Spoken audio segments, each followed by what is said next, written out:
जय भोले की भक्तों, कैसे हैं आप। आशा करता हूँ अच्छे ही होंगे। आज मैं आपको एक कथा सुनाने जा रहा हूँ। देवी देवताओं की पूजा से भी बढ़कर पुण्य फल मिलता है माता पिता की सेवा का। तो सुनते हैं कथा।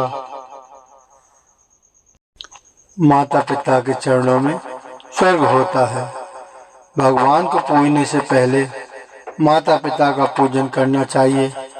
ऐसा करने से सांसारिक जीवन में आने वाली विपत्तियां खुद ही दूर हो जाती हैं। ये विचार ध्यान से सुनना चाहिए। श्रीमद् भागवत गीता कथा के दूसरे दिन कथावाचक जिन्होंने कहा था कि वर्तमान जीवन में माता पिता के लिए लोगों के पास समय ही नहीं है, जिसके कारण कई लोग माता पिता की सेवा करने से पुनीत कार्य से भी वंचित हो रहे हैं। यही कारण है कि सुखी जीवन के लिए सारे प्रयास करने के बाद भी मानव को कहीं सुख नहीं मिल रहा है। ईश्वर की भक्ति करने से पहले मन को आत्मिक शांति मिलती है। हमारे धर्म शास्त्रों में माता पिता का स्थान सबसे महत्वपूर्ण है और माता पिता गुरुजनों एवं श्रेष्ठ जनों को सर्वदा प्रणाम, सम्मान और सेवा करने के संदर्भ में श्लोक बड़ा ही अनुकरणीय है। अवादनशीलस् नित्यं वृद्धोपसेवना चत्वार तस्य वर्धन्ते आयुर्विद्या यशो बलम्। अर्थात वृद्धजनों यथा माता पिता गुरुजनों एवं श्रेष्ठ जनों का सर्वदा अभिवादन, प्रणाम तथा उनकी सेवा करने वाले मनुष्य की आयु, विद्या, यश और बल ये चारों बढ़ते हैं।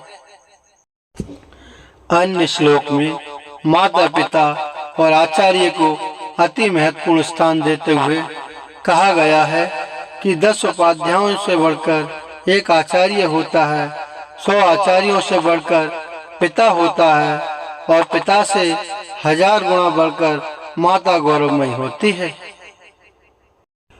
तैत्तिरीय उपनिषद में कहा गया है, मातृ देवो भवा पितृ देवो भव आचार्य देवो भव।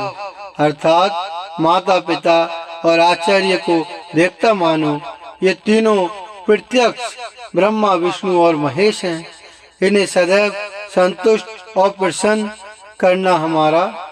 रखना हमारा परम धर्म है। गरुड़ पुराण में कहा गया है कि माता पिता के समान श्रेष्ठ अन्य कोई देवता नहीं है। अतः सभी प्रकार से हमें अपने माता पिता की पूजा और सेवा करनी चाहिए। श्री वाल्मीकि रामायण में सीता जी से भगवान राम कहते हैं, जिनकी सेवा से अर्थ, धर्म और काम तीनों पुरुषार्थ की सिद्धि होती है, जिनकी आराधना से तीनों लोकों की प्राप्ति हो जाती है, उन माता पिता के समान पवित्र इस संसार में दूसरा कोई भी नहीं है। इसलिए लोग इन प्रत्येक देवताओं की आराधना करते हैं। महाभारत में भीष्म पितामह राजा युधिष्ठिर को धर्म का उपदेश देते हुए कहते हैं, राजन, समस्त धर्मों से उत्तम फल देने वाली माता पिता और गुरु की भक्ति है। मैं सब प्रकार की पूजा से इनकी सेवा को बड़ा मानता हूँ। इन तीनों की आज्ञा का कभी उल्लंघन नहीं करना चाहिए। पद्म पुराण में कहा गया है, सर्व तीर्थमयी माता सर्वदेव मया पिता मातरम पितरम तस्मात् सर्वयत्नेन पूज्यते। अर्थात माता सर्व तीर्थमयी और पिता संपूर्ण देवताओं का स्वरूप है। इसलिए सभी प्रकार से यत्न पूर्वक माता पिता का पूजन करना चाहिए। जो माता पिता की प्रदक्षिणा करता है, उसके द्वारा 7 दूबों से युक्त पृथ्वी की परिक्रमा हो जाती है। गणेश जी द्वारा माता पार्वती और पिता महादेव की परिक्रमा करने के कारण ही वह माता पिता के लाडले बने और आज भी अग्रदेव और बुद्ध विनाशक के रूप में घर घर में पूजे जाते हैं। शास्त्र कहता है कि माता पिता अपनी संतान के लिए जो कष्ट सहन करते हैं, उसके बदले पुत्र यदि 100 वर्ष तक माता पिता की सेवा करे, तब भी वह उनसे पूर्ण नहीं हो सकता। श्री रामचरितमानस में भगवान श्री राम अनुज लक्ष्मण को माता पिता और गुरु की आज्ञा पालन का फल बताते हुए कहते हैं, जो लोग माता पिता गुरु और स्वामी की शिक्षा को स्वाभाविक सिरधारी कर पालन करते हैं, उन्होंने ही जन्म लेने का लाभ प्राप्त किया है, अन्यथा जगत में जन्म लेना ही व्यर्थ है। जो पुत्र उच्च अनुचित का विचार छोड़कर माता पिता के वचनों का पालन करते हैं, वे शोक और श्वेस के पात्र होकर स्वर्ग में निवास किया करते हैं। धर्म ग्रंथ में गुरुत्व पर ब्रह्म के समान बताते हुए उसकी अपार महिमा का वर्णन किया गया है। गुरु ही हमें ईश्वर से मिलने का मार्ग बताता है। वह हमें असत से सत्य की ओर, अंधकार से प्रकाश की ओर, अज्ञान से ज्ञान की ओर और मृत्यु से अमृत की ओर ले जाने का कार्य करता है।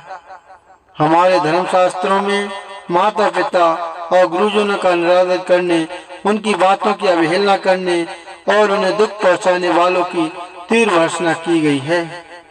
वाल्मीकि रामायण में कहा गया है कि जो माता पिता और आचार्य का अपमान करता है, वह यमराज के वश में पड़कर उस पाप का फल भोगता है। पद्म पुराण में भी कहा गया है कि जो पुत्र अंगहीन, दीन, वृद्ध, दुखी तथा रोग से पीड़ित माता पिता को त्याग देता है, वह कीड़ों से भरे हुए दारुण नरक में पड़ता है। जो पुत्र अपने कटु वचनों द्वारा माता पिता को दुखी करता है, वह पापी बाघ की योनि में जन्म लेकर घोर दुख उठाता है। आज संस्कारहीनता और पाश्चात्य संस्कृति से प्रभावित होने के कारण वर्तमान पीढ़ी द्वारा माता पिता एवं गुरुजनों की उपेक्षा ही नहीं अपितु उत्पीड़न तक हो रहा है। वृद्ध माता पिता को बोझ समझकर भगवान बड़ों से छोड़ा जा रहा है। वृद्धाश्रमों की बढ़ती हुई संख्या और मांग इस बात का प्रमाण है कि माता पिता अनावश्यक वस्तु की कोटि में रखे जाने लगे हैं। वे आज जीवन के अंतिम पड़ाव में सेवा, सहानुभूति, चिकित्सा और प्रेम के दो वचनों को सुनने के लिए तरस रहे हैं। जो पुत्र बचपन में माता पिता को अपने मूत्र से गीले हुए बिस्तर पर सुलाया करता था, वही पुत्र अब अपने कटु वचनों से उनके नेत्रों को गीला करने में संकोच नहीं कर रहा है। आज की पीढ़ी ये भूल रही है कि एक दिन उनको भी वृद्धावस्था का दंश झेलना पड़ेगा। तब यदि उनके साथ भी ऐसा ही व्यवहार हुआ तो उन्हें कैसा लगेगा? तब क्या वे भी चाहेंगे कि उन्हें वृद्धाश्रमों की शरण लेनी पड़े अथवा दर दर की ठोकरी खाने पड़े? तो मेरे प्रिय भक्तों, अगर कथा अच्छी लगी हो तो चैनल को लाइक और सब्सक्राइब जरूर कर दें और बेल आइकन वाला बटन दबाना ना भूलें, ताकि मैं आपको ऐसी नई नई कथा सुनाता रहूं। कथा समाप्त होती है। हर हर महादेव।